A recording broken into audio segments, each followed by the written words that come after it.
स्वतंत्रता दिवस के मौके पर वंदे मातरम को लेकर शुरू हुआ विवाद अब सियासी टकराव में बदलता जा रहा है। बीजेपी ने वीडियो जारी कर कांग्रेस पर राष्ट्रगीत के अपमान का आरोप लगाया तो कांग्रेस आरोपों को खारिज कर रही है। बिहार में भी इस मुद्दे पर सियासत गरमाई हुई है।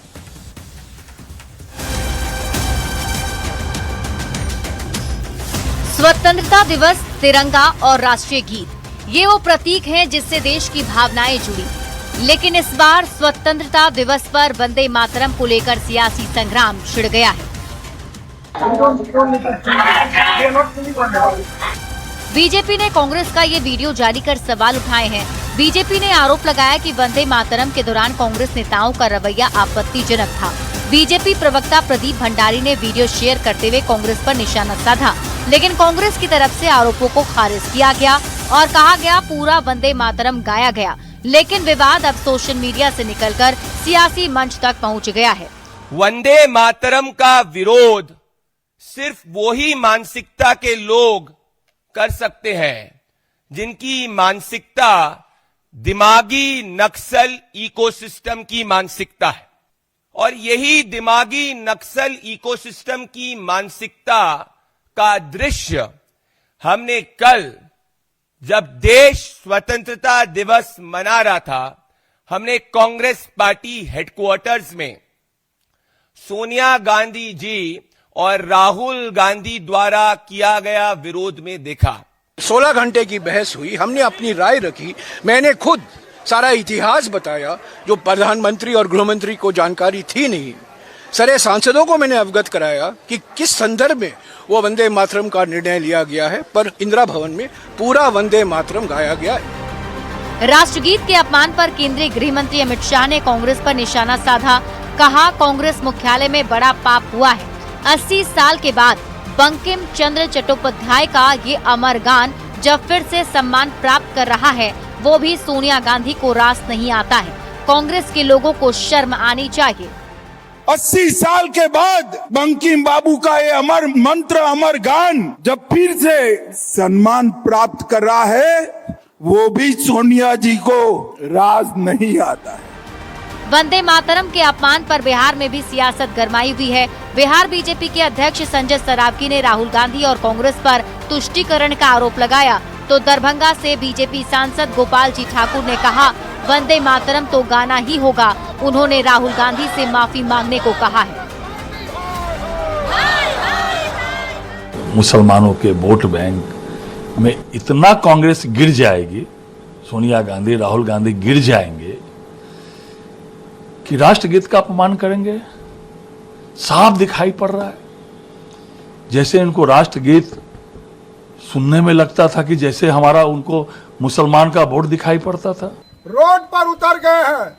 यदि सोनिया गांधी अपने अपमान का यदि माफी देशवासियों से नहीं मांगा तो उग्र आंदोलन भी होगा, और निश्चित रूप से यदि भारत में रहना है तो वंदे मातरम गान करना ही होगा। विवाद सिर्फ वीडियो तक सीमित नहीं है। वंदे मातरम को लेकर केंद्र सरकार ने हाल ही में नई व्यवस्था के जरिए इसके गायन और सम्मान को और आधिकारिक प्रोटोकॉल को लेकर स्थिति स्पष्ट की है। ऐसे में राष्ट्रगीत के सार्वजनिक कार्यक्रम में कथित तौर पर वंदे मातरम के अनादर का आरोप राजनीतिक तौर पर और ज्यादा संवेदनशील हो गया है। वंदे मातरम पर शुरू हुई ये सियासी लड़ाई अब दो सवालों के बीच खड़ी है। पहला सवाल राष्ट्रगीत के सम्मान का और दूसरा उस सम्मान की राजनीतिक व्याख्या का। बीजेपी वीडियो के आधार पर कांग्रेस पर गंभीर आरोप लगा रही है। स्वतंत्रता दिवस के मौके पर शुरू हुआ विवाद अब सियासी बहस का बड़ा मुद्दा बन गया है। Bureau report, news 18। तिरंगा जो किसी पार्टी का नहीं, पूरे हिंदुस्तान का है। लाल किले की प्राचीर से जो किसी सरकार की नहीं, आजाद भारत की पहचान है। लेकिन 80वें स्वतंत्रता दिवस पर इसी राष्ट्रीय मंच से एक सियासी सवाल भी खड़ा हुआ। जब देश एकजुट होकर आजादी का जश्न मना रहा था, तब लोकतंत्र के सबसे बड़े विपक्षी चेहरों की गैर मौजूदगी दिखी, जिसको सत्ता पक्ष ने मुद्दा बना लिया है कि देश के लिए ये अच्छा संदेश नहीं है। ये रिपोर्ट देखिए।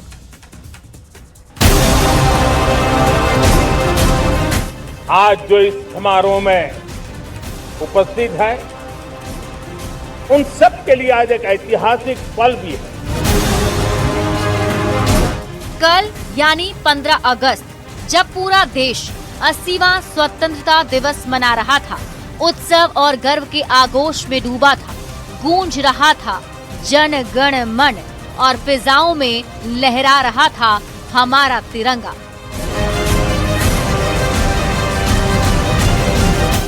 ऐतिहासिक लाल किले के प्राचीर से प्रधानमंत्री नरेंद्र मोदी ने 13वीं बार ध्वजारोहण कर देश को संबोधित किया।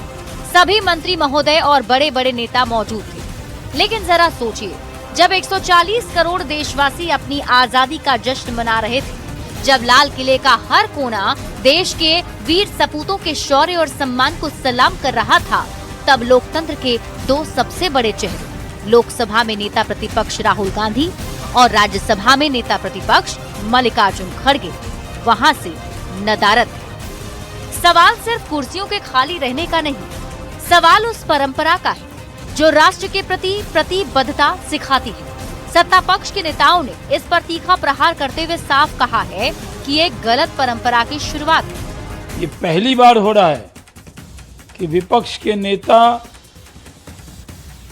जब भारत का तिरंगा फहराया जाए और जहां 150वीं बार वंदे मातरम की 150 जयंती हो, उसमें शामिल न हो, योजनाबद्ध तरीके से न हो। वहीं जेडीयू के राष्ट्रीय प्रवक्ता राजीव रंजन ने कहा कि राहुल गांधी और कांग्रेस पार्टी हर वक्त टकराव की राजनीति ढूंढती है।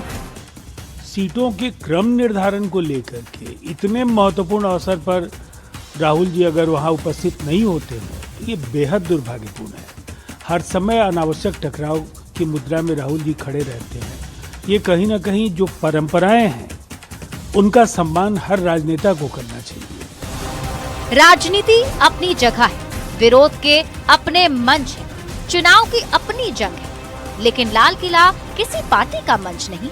ये 140 करोड़ से ज्यादा भारतीयों की सांसों और बलिदानों का प्रतीक है। जब देश का मुखिया तिरंगा फहरा रहा हो, उस समय नेता प्रतिपक्ष का वहां होना उतना ही महत्वपूर्ण है जितना दूसरे मंत्रियों का।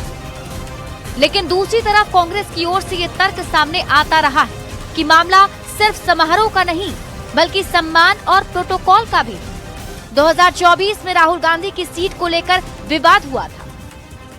लगातार 2 वर्षों तक नेता प्रतिपक्ष का सीटिंग अरेंजमेंट कितना घटिया रहा। परंपरा के मुताबिक दूसरी पंक्ति उनकी जगह होती है, लेकिन बिल्कुल पीछे बैठने की जगह दी गई। कोई बात नहीं, राष्ट्रध्वज हम अपने घर में फहरा लेंगे। कोई नियम थोड़ी है कि लाल किले जो जाएगा राष्ट्रध्वज फहराने वही देशभक्त होगा। असंख्य आबादी इस देश की अपने दरवाजे पर फहरा लेती है, अपने दफ्तरों में राष्ट्रध्वज फहराती है। हमें राष्ट्रध्वज फहराना है, हम इस देश में कहीं भी फहरा लेंगे। लेकिन इस बहस के बीच एक बड़ा सवाल देश के सामने जरूर है। क्या तिरंगा किसी एक सरकार का है? नहीं। क्या लाल किला किसी एक पार्टी की जागीर है? नहीं। क्या स्वतंत्रता दिवस प्रधानमंत्री का निजी कार्यक्रम है? बिल्कुल नहीं। क्या प्रधानमंत्री अपनी पार्टी का झंडा लाल किला से फहरा रहे थे? वो भी नहीं। ये उस भारत का पर्व है जिसे आजाद कराने के लिए हर विचारधारा, हर समुदाय और हर पीढ़ी के लोगों ने संघर्ष किया। इसलिए प्रधानमंत्री से असहमति हो सकती है, सरकार की नीतियों पर सवाल उठाए जा सकते हैं, संसद में हंगामा भी हो सकता है, सड़क पर विरोध भी हो सकता है, लेकिन तिरंगा जब फहराया जाए तो उस क्षण को राजनीतिक विरोध से ऊपर राष्ट्र को रखना चाहिए। Bureau report, news 18।